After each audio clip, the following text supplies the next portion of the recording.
Alors aujourd'hui on se retrouve pour customiser un ancien sweat à capuche. Donc le sweat, il est beige tout simple comme ça, c'est un sweat de la marque Bisbee. Et en gros j'ai pour objectif de changer la capuche, changer je pense une partie de la manche, changer aussi la poche et une partie du dos ou faire au moins quelque chose dans le dos. Et je vais faire ça avec ce tissu là, donc c'est un tissu bleu et noir. Donc je vais faire la capuche comme ça et aussi peut-être la manche. Et j'ai aussi un vieux sweat à moi noir. Et donc je vais aussi me servir de ce tissu là pour remplacer quelques pièces de ce vieux sweat.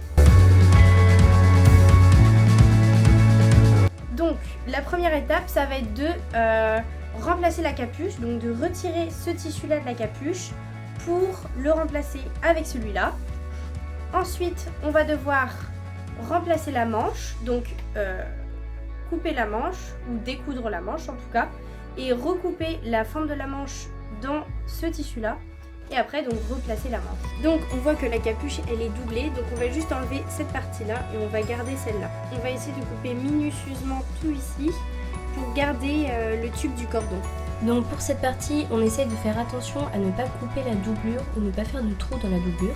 La capuche est enlevée, donc maintenant on va couper cette forme de capuche dans le nouveau tissu. Je vais découper toute cette couture pour pouvoir avoir qu'une face de la capuche pour être plus précise.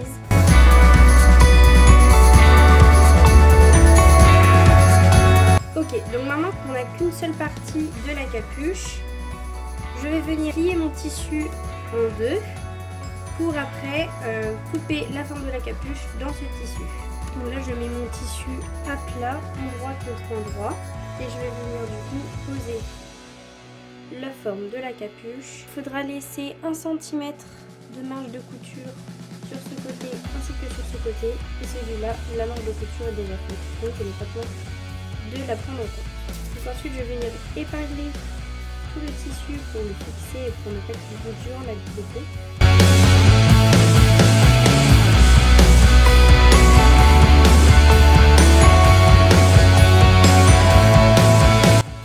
Une fois que tout le tissu est fixé, je viens le découper.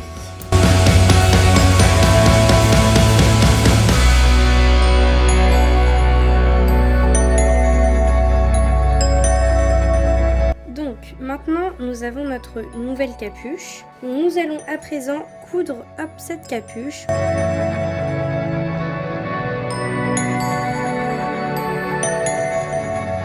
Une fois que nous avons notre capuche, on va la mettre sur le sweat. Donc là pareil, on essaye d'épingler tout le tissu afin qu'il ne bouge pas durant la couture. Donc on en a enfin fini avec cette capuche. Alors, donc pour l'instant on a la capuche. Donc maintenant on va venir découdre la poche, donc tous les boutons de la poche pour la remplacer dans notre tissu. Ici je viens donc découdre la poche minutieusement afin de ne pas faire de trou. Et ensuite je la remplace par la nouvelle poche coupée dans le nouveau tissu.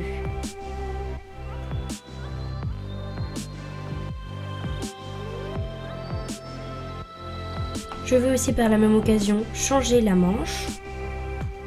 Et voilà, j'ai enfin fini la custom. Donc au final, j'ai changé les manches avec les rebords de manches. J'ai changé la poche avec la bordure du sweat et la capuche. Donc ce que je peux vous dire, c'est que au lieu de jeter vos vieux sweats, au lieu de les donner, etc., vous pouvez les donner, hein, c'est très bien. Ben, vous pouvez tout simplement prendre des vieux vêtements, soit usés, soit avec des trous, soit avec des taches, récupérer juste des petites parties du tissu et le remplacer, et comme ça nous fait un nouveau sweat. Donc j'ai customisé 2 sweats, donc celui-là et un autre Pull&Bear rose que j'ai customisé du coup avec du tissu blanc que je vais vous montrer tout de suite. Donc du coup pour celui-ci j'ai juste customisé des parties de la manche et aussi la capuche, pareil. Je trouve que ça fait super joli, une capuche sur 2 couleurs, genre dans les mêmes tons à peu près. Et j'ai aussi donc découpé le logo, mis un rectangle blanc et après recoller le logo, et je trouve que ça fait super joli. Si vous avez aimé la vidéo, n'hésitez pas à mettre un pouce et à me dire en commentaire ce que vous pensez de mes customs. Je vous dis à bientôt pour une prochaine vidéo. Salut!